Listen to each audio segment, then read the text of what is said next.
One night, 20 years ago, I met the devil. I'm sure of it. As sure as I am that I will meet him again someday. I was just a girl then, no more than 12 years old. It was a summer night, August, in rural New Jersey where my family lived. I woke up a little after midnight to a soft whistling sound coming from outside my window. I pulled the sheet away and walked to the window in my long cotton t-shirt that I borrowed from my dad. In the summer heat, those oversized, worn-out t-shirts were all I could stand to wear. I got up close to the window, and all I could see was my own reflection. The window was only open a few inches because my dad had taken the screen out the week before to fix the tear. We didn't want all kinds of insects flying in and out, so we kept it cracked, but not wide open. It was hot, but I was always a little afraid of leaving the window all the way open at night, even though I was on the second floor. I pushed open the window with some effort. Our house was old and the window frames were bloated from the humidity. I pushed with all I had until it slid up suddenly with a jerk, and I gasped a little at the abrupt sound. I held my breath, listening for sounds of movement from my parents' room. Nothing. I stuck my head out the window and looked out into the blackness of pine trees and shrubs that surrounded our house. The sound of cicadas was overwhelming, and the air was thick with summer heat. I could see one small yellow square of light from a house a mile or so from us. I couldn't hear the whistling anymore, and I suddenly felt silly for going through the trouble to open the old window to begin with.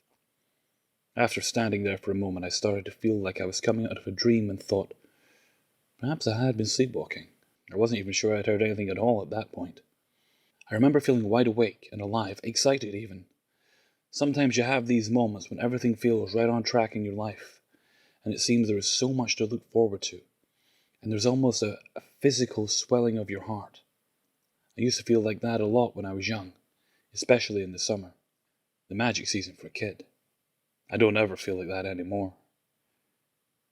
Maybe it only comes with the naivete of youth, so full of hope and wonder, that it can't see the black ick of the world surrounding it, waiting to close in.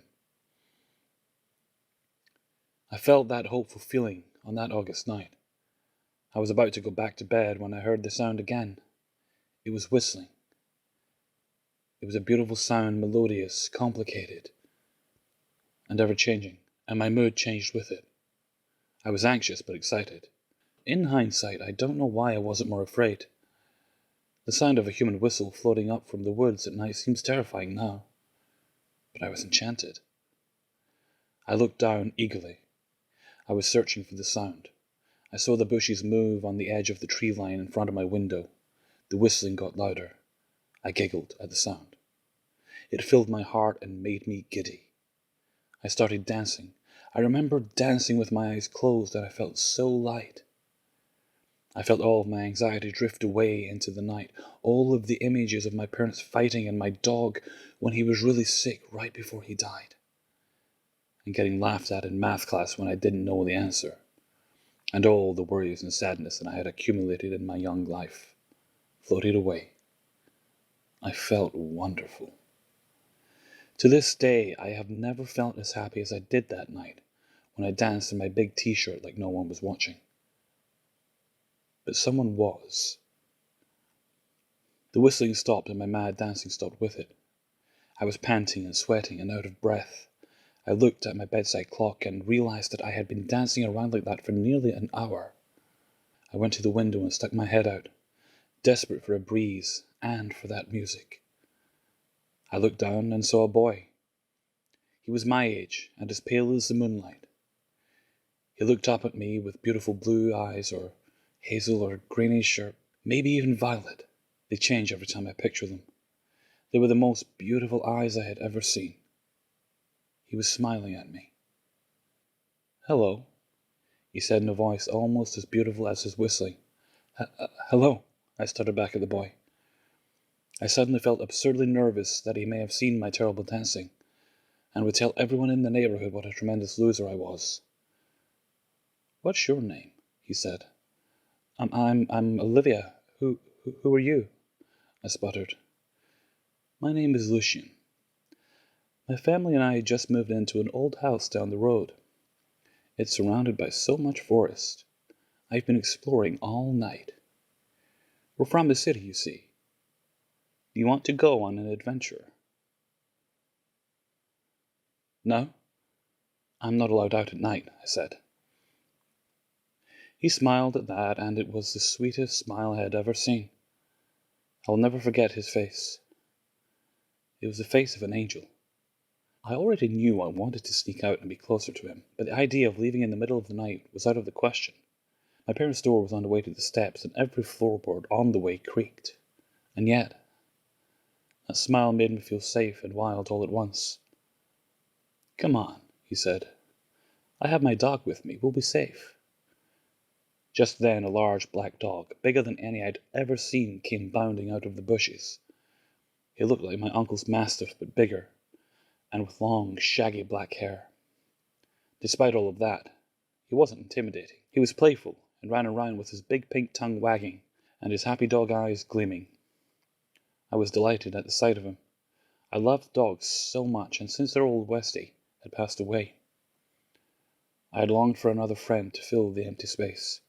See, he likes you. Come here, Georgios. Fetch.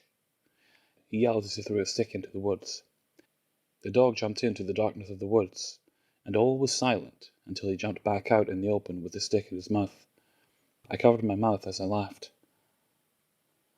All right.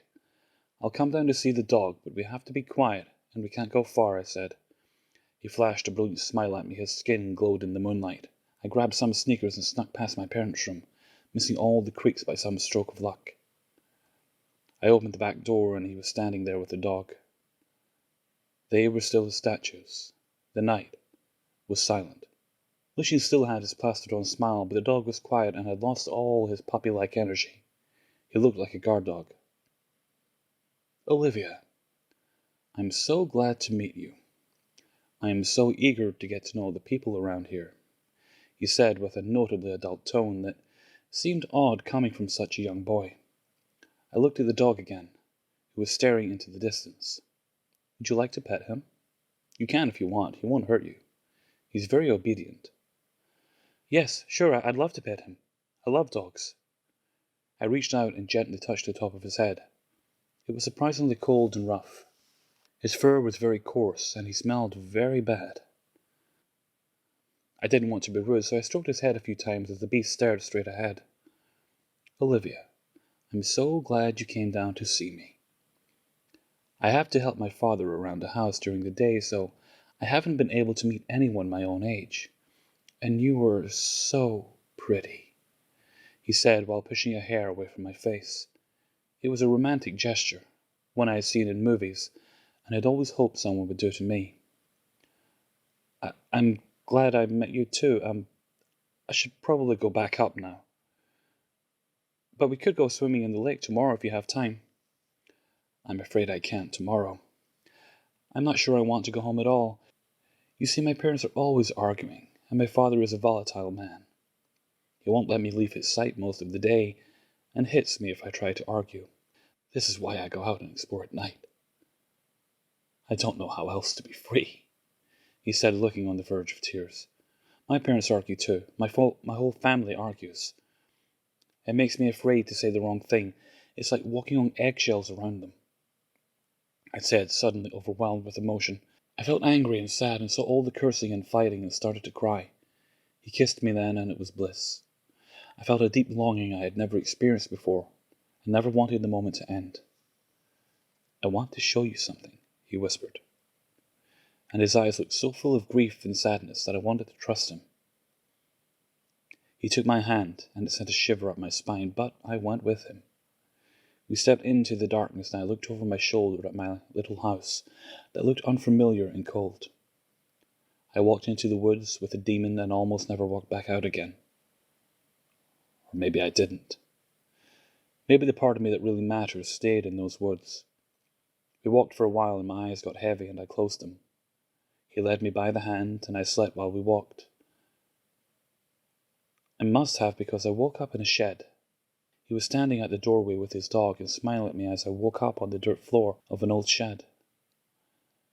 I felt a tickle on my arm and panicked as I saw a daddy longlegs creeping up my arm.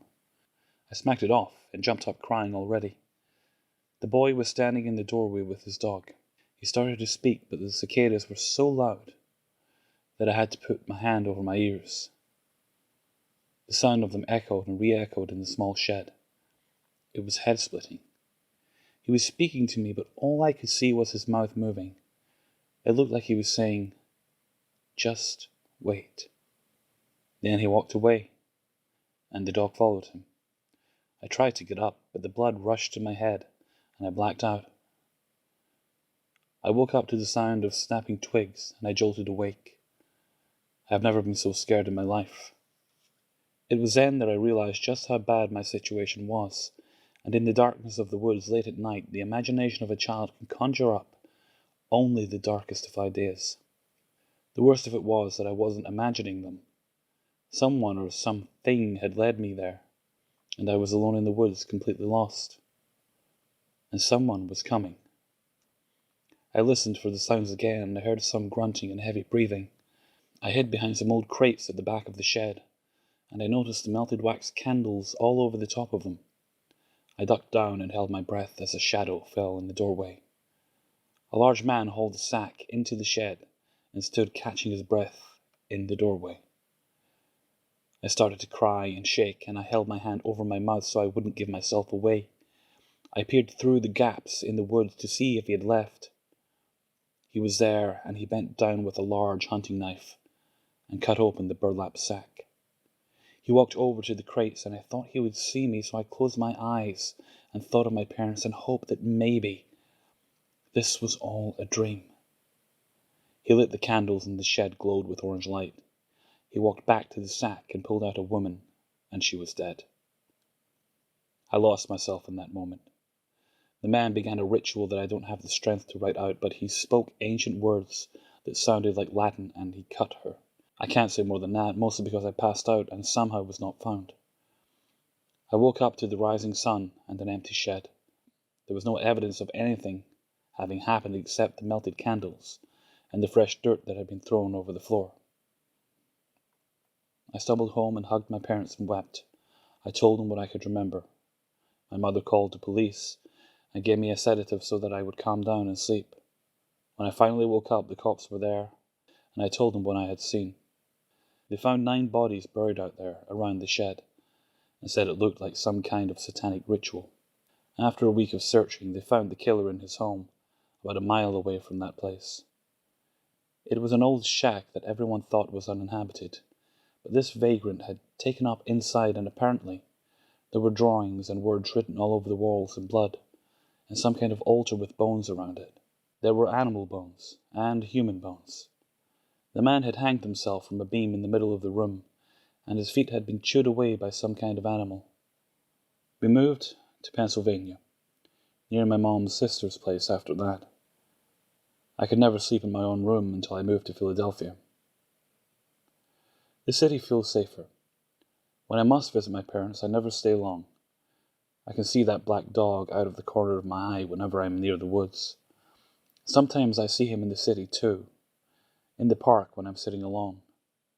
But I hear the whistle everywhere, in my head when I sleep and when I'm awake. He's with me, always, waiting to take me again.